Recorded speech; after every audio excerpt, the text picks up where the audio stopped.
Hi everyone. आज हम बात करने वाले हैं इस लेक्चर में इजराइल पैलेस्टीन कन्फ्लिक्ट के बारे में। न्यूज में हमास के द्वारा इजराइल पे हमला किया गया है 5000 मिसाइल के साथ।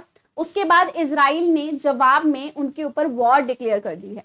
इस लेक्चर में हम जानेंगे कि हमास क्या है, इजराइल पैलेस्टीन का कन्फ्लिक्ट क्या है, हमास का पैलेस्टीन के साथ क्या रिलेशनशिप है और ये जो कन्फ्लिक्ट है या वॉर कह लीजिए, इसकी शुरुआत क्यों हुई थी।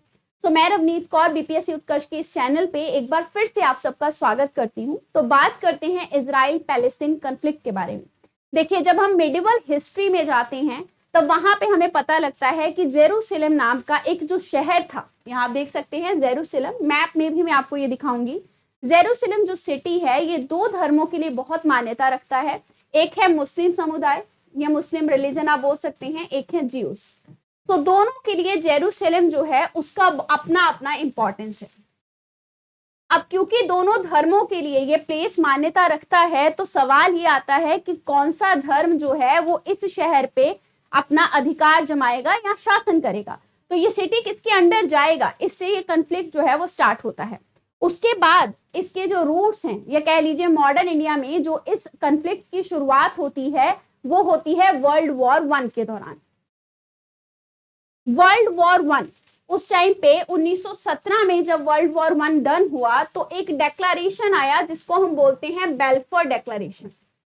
बेल्फोर डेक्लेरेशन हम सब जानते हैं 1917 से पहले ओटोमन एम्पायर का शासन हुआ करता था इस एरिया में, पर उसके बाद टर्की हार गया वर्ल्ड वॉर 1 में, तो ब्रिटिशर्स के द्वारा अपना डोमिनेंस एस्टेब्लिश कर लिया गया। तो 1917 में ब्रिटिशर्स ने एक बेल्फोर डेक्लेरेशन निकाला जिसमें उन्होंने ये बोला कि पैलेस्टीन नाम का जो एक जगह है वहां पे ज्यूज जो हैं उनको एस्टैब्लिश किया जाएगा।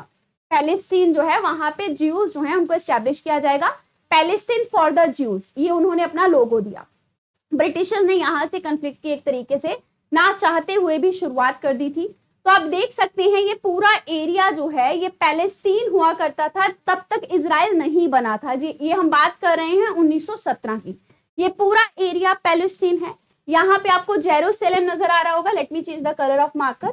यहाँ पे आपको जेरूसलम नजर आ रहा होगा, ठीक है। ये आपका गाजा है, ये सब इंपॉर्टेंट जगह है, ध्यान से देखेंगे। और ये इंपॉर्टेंट जगह जो है ये उस टाइम पे पैलेस्टीन थी 1917 में बेल्फोर डेक्लेरेशन पे, क्योंकि अब ये बोल दिया गया कि यहाँ पे अब ज्यूज जो है उनका सेटलमेंट करवाया जाएगा। पर बाद में ब्रिटिशर्स इस चीज से बाहर निकल गए क्योंकि यहाँ पे जो अरब लोग रहते थे उनको ये चीज गवारा नहीं थी। उनको ये था कि पैलेस्टीन जो है वो हमसे बिलोंग करता है। पर क्योंकि यहाँ पे यहूदी पहुंचना शुरू हो गए थे और एक टाइम ऐसा आया 1947 से पहले 1930 के आसपास बहुत सारे ज्यूज जो थे वो इस जगह पे आके रहना शुरू कर दिए। उनकी भी कम्युनिटी बढ़ने लग गई। मान के चलिए अब यहाँ पे ज्यूज भी बढ़ गए हैं और अरब लोग जो रह रहे हैं वो भी हैं यहाँ पे। क्योंकि ज्यूज का तादाद बढ़ता जा रहा था तो अरब लोगों का तादाद वहां पे कम होता जा रहा था। दोनों के बीच में कन्फ्लिक्ट भी होना शुरू हो गया था। उस टाइम तक इजराइल नहीं बना था। अब ब्रिटिश इस चीज से बाहर निकल गए। उन्होंने बोला कि हमने तो ये चीज इसलिए नहीं करी थी कि यहाँ पे दोनों कम्युनिटीज के बीच में कन्फ्लिक्ट हो। तो उन्होंने ये डिसीजन किस पे सौंप दिया, यूनाइटेड नेशन के ऊपर। उन्होंने कहा यूनाइटेड नेशन इसका हल निकालेगा, जो भी निकालेगा। तो 1947 में यूनाइटेड नेशन ने एक पार्टीशन प्लान दिया। क्योंकि दोनों कम्युनिटी रह रही हैं, दोनों के बीच में विवाद या कन्फ्लिक्ट बढ़ता जा रहा है, तो अब जरूरी था सॉल्यूशन देना। तो एक पार्टीशन प्लान आया।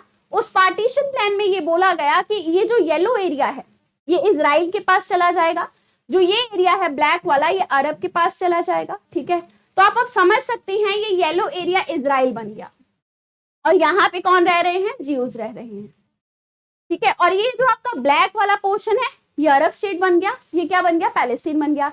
पर ये पार्टीशन प्लान कभी भी एक्सेप्ट नहीं किया अरब स्प्रिंग के लोगों ने, जो अरब देश थे बाकी आसपास पड़ोस में, क्योंकि जितने यहाँ पे आपको दिख रहे हैं पास में पड़ोसी राज्य वो अरब थे। वो सपोर्ट करने लगे किस चीज को कि ये पूरा का पूरा एरिया पैलेस्टीन जो है वो अरब लोगों का होना चाहिए। वहीं से कन्फ्लिक्ट ज्यादा बढ़ा क्योंकि अब इसमें देश भी इन्वॉल्व हो गए। तो देश इन्वॉल्व होने के साथ साथ इजराइल जो है जब यहाँ पे क्रिएट हो चुका था, जहाँ पे लोग रह रहे थे, ज्यूज रह रहे थे, इनको लड़ना पड़ा अपने पड़ोसियों के साथ। इजराइल की इजिप्ट से भी वॉर हुई, जॉर्डन से भी वॉर हुई, इसके अलावा सीरिया से भी वॉर हुई। वॉर करने के साथ साथ इजराइल कहीं ना कहीं जगह हारता चला गया और लेटर ऑन इजराइल ने वो जगह जो थी, जो हारी हुई जगह थी, उनको दोबारा से अपने कब्जे में भी ले लिया। अब यहाँ पे देख सकते हैं इजराइल जो है उसने वेस्ट बैंक जो है उसको पहले खो दिया था, पर वेस्ट बैंक का जो अभी ये वाला हिस्सा है वो इजराइल ने अपने कब्जे में ले रखा है और यही वेस्ट बैंक पे आपका जेरूसलम आता है। तो अब फिर भी सवाल उसी चीज पे आके खड़ा हो गया कि जेरूसलम किसके पास जाएगा, तो कंफ्लिक्ट अभी भी सॉल्व नहीं हुआ। तो आम सी बात है, ये वेस्ट बैंक जो है ये कंफ्लिक्ट में चल रहा है, मतलब ये एक पोर्शन है जहां पे अभी तक सॉल्यूशन नहीं हुआ और यहाँ पे हमेशा टसल देखने को मिलता है। फिर यहाँ एक गाजा स्ट्रिप है, इजिप्ट के साथ वॉर करते टाइम गाजा स्ट्रिप जो है वहां पे बहुत ज्यादा टसल क्रिएट हुआ था इजराइल का। तो गाजा स्ट्रिप का एरिया यहाँ पे हमेशा कंफ्लिक्ट रहता है इजराइल पैलेस्तीन के बीच में। ये कुछ एरिया है जेरूसलम वाले आसपास के भी जहाँ पे कंफ्लिक्ट जो है वो कभी सॉल्व नहीं हुआ। गोलन हाइट नाम का भी एरिया है, वहां पे भी 3 एरिया ऐसे हैं जहां पे हमेशा इजराइल पैलेस्तीन के बीच में विवाद चलता रहता है। अब हमस क्या है, इंटरनेशनल लेवल पे कुछ कंट्रीज हमस को एक आतंकवादी ग्रुप या कह लीजिए टेररिस्ट ऑर्गेनाइजेशन मानते हैं, पर कुछ कंट्रीज ये मानते हैं कि हमस अपनी आजादी की लड़ाई लड़ रहा है, क्योंकि ये जो गाजा स्ट्रिप का एरिया है, वेस्ट बैंक का एरिया है, इस जगह पे हमस के लोग फैले हुए हैं और ये हमस के लोग क्या चाहते हैं, पूरे एरिया को पैलेस्तीन बनाना चाहते हैं और ये कह रहे हैं कि इजराइल से ये कभी बिलोंग नहीं करता था और ये एरिया हमारा है, हमें वापस कर दिया जाए। तो गाजा स्ट्रिप के एरिया से हमस नाम का संगठन आप बोल सकते हैं ये शुरू हुआ, जिसने की पैलेस्तीन की डिमांड करी for the Arab people. I hope आपको ये हिस्ट्री का जो विवाद चला आ रहा है ये क्लियर है कि ये क्यों हुआ और इसका आउटकम क्या निकला। अब यहाँ आप इसको अच्छे से थोड़ा देख लीजिए। जैसा मैंने आपको बताया, इजराइल को अपने नेबरिंग कंट्रीज के साथ लड़ाई लड़नी पड़ी। तो ये आपका इजिप्ट है, ये जॉर्डन है, ये सीरिया है और 1967 की वॉर के बाद ये वो एरिया हैं गुलाबी वाले जिनको कि इजराइल ने अपने कब्जे में लिया। पर इन्हीं के ऊपर विवाद है पैलेस्तीन और इजराइल का कि एरिया किसके पास रहेगा आखिरकार। ठीक है, तो अब ये समझिए कि ये आपका वेस्ट बैंक का एरिया, ये गाजा का एरिया अगर क्वेश्चन में आ जाए, और एक आपका ये गोलन हाइट का एरिया, ये तीनों एरियाज जो हैं ये एक्चुअल में इजराइल अपने कब्जे में चाहता है और पैलेस्तीन अपने कब्जे में, और जेरूसलम पे अभी भी इजराइल जो है वो उसको अपना कैपिटल डिक्लेयर करते हुए अपना कब्जा डिक्लेयर कर रहा है। अब हमस के ग्रुप ने अटैक कर दिया, तो एक बात ये सोचने वाली है कि अटैक अभी ही क्यों किया, इससे पहले क्यों नहीं किया गया था, इतना कॉन्फिडेंस एकदम से कैसे आया। इसके बहुत सारे रीजन हैं। ये जैसे मैंने आपको बोला सॉरी, वेस्ट बैंक का जैसे मैंने आपको एरिया दिखाया, ये वेस्ट बैंक के एरिया में एक्चुअल में क्या हुआ है, वेस्ट बैंक में बहुत सारे जो इजराइल पॉपुलेशन है या इजराइल आर्मी भी कह सकते हैं, यहाँ पे वेस्ट बैंक पे इजराइल आर्मी ने पैलेस्तीनियन जो हैं उनके ऊपर अटैक किया था। तो यहाँ वेस्ट बैंक में जो पैलेस्तीनियन रह रहे हैं उनके ऊपर एट्रोसिटीज होनी शुरू हुई, जिसकी वजह से हमस को ये चीज बर्दाश्त नहीं हुई, क्योंकि उनको लग रहा है कि यहाँ के लोगों को, पैलेस्तीनियन को क्या किया जा रहा है, हरास किया जा रहा है। सेकेंड रीजन ये है कि इजराइल के अंदर कंफ्लिक्ट चल रहा है, इंटरनल कंफ्लिक्ट चल रहा है इजराइल में। मतलब आप बोल सकते हैं कि सिविल डिसओबीडियंस तक का भी मूवमेंट जो है वो चल सकता है, सिविल वॉर की भी स्थिति बन सकती है, क्योंकि इजराइल जो है वो जुडिशरी को अपने कब्जे में लेना चाहता है, पर वहां के सिटीजन्स को ये चीज गवारा नहीं है। तो हमस को ये लगा कि इजराइल अभी थोड़ा कमजोर चल रहा है, इस वजह से हमस ने कोशिश की कि अभी इस पे अटैक कर दिया जाए। इसके अलावा एक बहुत इंपॉर्टेंट मॉस्क है जेरूसलम में, उस मॉस्क का आप बोल सकते हैं बहुत गहरा प्रभाव है अरब नेशंस पे और अरब पीपल पे। तीसरी सबसे बड़ी मॉस्क ये मानी जाती है मुस्लिम धर्म में। इस मॉस्क पे भी इजराइल रेजिडेंट जो हैं, इजराइल के रहने वाले लोग, उन्होंने अटैक कर दिया था। तो हमस इस चीज से भी बहुत नाराज था कि उनके धार्मिक स्थल पे, मॉस्क पे अटैक किया गया।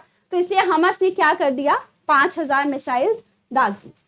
तो ये देख सकते हैं अल अक्सा मॉस्क है, ये जो मैं आपको बता रही थी। एक्चुअल में इस मॉस्क के ऊपर जब इजराइल रेजिडेंट ने अटैक किया और पैलेस्टीनियन जो थे कुछ उनकी डेथ हो गई, तो उसके बाद से हमस ने इमीडिएट रिस्पांस में ये डिसीजन लिया। फिर इजराइल कमजोर है अंदर से, उनको लग रहा था, इसलिए भी उन्होंने ये चीज करी। और वेस्ट बैंक में कंफ्लिक्ट चल रहा है क्योंकि उनको लगता है वो एरिया जो है वो पैलेस्टीनियन से बिलोंग करता है, इसलिए भी हमस ने ये डिसीजन लिया। आप यहाँ देख सकते हैं अब हमस कंट्रोल एरियाज दिखाए गए हैं। मैंने बताया 3 एरियाज, वहीं पे कंफ्लिक्ट है, तो आम सी बात है वहीं पे हमस ने भी अपने एरियाज जो हैं कंट्रोल में ले रखे हैं, क्योंकि वो एरिया वो चाहते हैं पैलेस्तीन के पास है, इजराइल का कहना है वो हमारे पास है। तो ये रहा आपका गाजा स्ट्रिप का एरिया, इसमें गाजा सिटी, इसके अलावा तेल अवीव, फिर आपका रामल्ला, जेरूसलम, वेस्ट बैंक के आसपास के एरिया, ये सब एरियाज जो हैं वो हमास का कहना है कि हमारे कब्जे में है, मतलब हमास उसको अपने कंट्रोल में मानता है। पर इजराइल जो है वो इस चीज को एक्सेप्ट नहीं करता, क्योंकि इजराइल का अब ये मानना है कि सारा एरिया जो है वो इजराइल से बिलोंग करता है, और साथ के साथ जेरूसलम जो है वो भी इजराइल से बिलोंग करता है।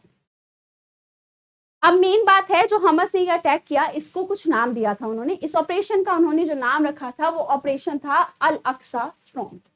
तो ऑपरेशन अल अक्सा स्टॉर्म हमास के द्वारा चलाया गया। इसके रिवर्ट बैक में या इसके जवाब में जो ऑपरेशन इजराइल की सरकार लेके आई है उसका नाम है ऑपरेशन आयरन स्वॉर्ड। इस ऑपरेशन आयरन स्वॉर्ड के अंदर वॉर डिक्लेयर करके इजराइल की सरकार ने हमास के खिलाफ युद्ध छेड़ दिया और ये कह दिया है कि हमास जो है अब हम उनको खत्म करके रहेंगे, क्योंकि उनको ऐसा लग रहा है कि ऐसे 5000 मिसाइल दाग देना और बेकसूर लोगों को मारना सही नहीं है। तो अब ये कन्फ्लिक्ट जो है ये लगातार चर्चा में चलता रहेगा। कॉलोनियलिज्म के फैक्टर के साथ इसकी हिस्ट्री निकल के आती है और आज तक इसका सॉल्यूशन जो है वो यूनाइटेड नेशन के अंडर भी नहीं निकल के आया है। एक और चीज है कि सॉल्यूशन निकालने की कोशिश जो है वो अरब कंट्रीज के द्वारा की जा रही है, पर हमास को अब वो चीज गवारा नहीं है। हमास बोल सकते हैं आप, इस ग्रुप को हमास कह सकते हैं, हमास जो आपका मन हो। देखिए, आप सबको मैंने India Europe middle east corridor पढ़ाया था। उस कॉरिडोर में आपने ये देखा था कि अरब नेशन जो है वो अपने पड़ोसी राज्यों के साथ संबंध, पड़ोसी देशों के साथ अपने संबंध को ठीक करने की कोशिश कर रहा है। अरब जो है उसमें आपका सऊदी अरेबिया भी आता है। एक टाइम ऐसा था कि सऊदी अरेबिया जो था वो पैलेस्तीन को सपोर्ट कर रहा था और हमास को भी सपोर्ट कर रहा था, पर आज के टाइम पे सऊदी अरेबिया के इजराइल से रिलेशन अच्छे हो चुके हैं और बहुत सारी और कंट्रीज, यूएई, बहरान, इन सब के भी रिलेशन जो है वो इजराइल से सही हो रहे हैं, जिसमें यूएस से भी मध्यांतर के तौर पे या मीडिएटर के तौर पे अपना रोल प्ले कर रहा है। तो ये जो रिलेशन इंप्रूव हो रहे हैं, अब इसकी वजह से हमास को ये लग रहा है कि अगर ये रिलेशनशिप इंप्रूव हो गए तो जो अरब नेशन से हमास को सपोर्ट जा रहा था वो सपोर्ट मिलना कम हो जाएगा या खत्म हो जाएगा। और ये खत्म हो इससे पहले ही हमास को ये है कि पूरा पैलेस्तीन का एरिया जो है वो हमारे कब्जे में आ जाए, या कह लीजिए कि वहां पे सिर्फ अरब के लोग रहें। तो सॉल्यूशन देखिए, किसी भी चीज का वॉर नहीं होती है कभी भी, इसका सॉल्यूशन भी अल्टीमेटली बाय टॉक, बातचीत से ही निकल सकता है। और यूनाइटेड नेशन को डेफिनेटली एक रिस्पॉन्सिबल ऑर्गेनाइजेशन के तौर पे इसमें इंटरवेंशन करना होगा। बाकी जो अरब नेशंस इजराइल के साथ अपने रिलेशनशिप को इंप्रूव करने की कोशिश कर रहे हैं, अगर वो करते चले जाएंगे तो जो भी इस तरीके के रेडिकलाइज्ड ग्रुप कह लीजिए, या जो इस तरीके के ग्रुप्स होते हैं जिनके कई बार इंटेंशन जो हैं वो भले ही ठीक हो पर उनका मीन्स अच्छा नहीं होता, जिस तरीके से वो उन्हें अचीव करना चाहते हैं वो अच्छा नहीं होता, तो इस तरीके के रेडिकलाइज्ड ग्रुप को भी सपोर्ट मिलना बंद हो जाएगा। तो बातचीत से, यूनाइटेड नेशन के इंटरवेंशन से हो सकता है आने वाले फ्यूचर में हमें इसका सॉल्यूशन जो है वो देखने को मिले। तो बने रहिएगा इस चैनल के साथ, ऐसे ही इंपॉर्टेंट टॉपिक्स आपके लिए आते रहेंगे। और सुबह करंट अफेयर्स की 8 बजे इस चैनल पे क्लास होती है, उसके साथ जुड़ना मत भूलिएगा। धन्यवाद।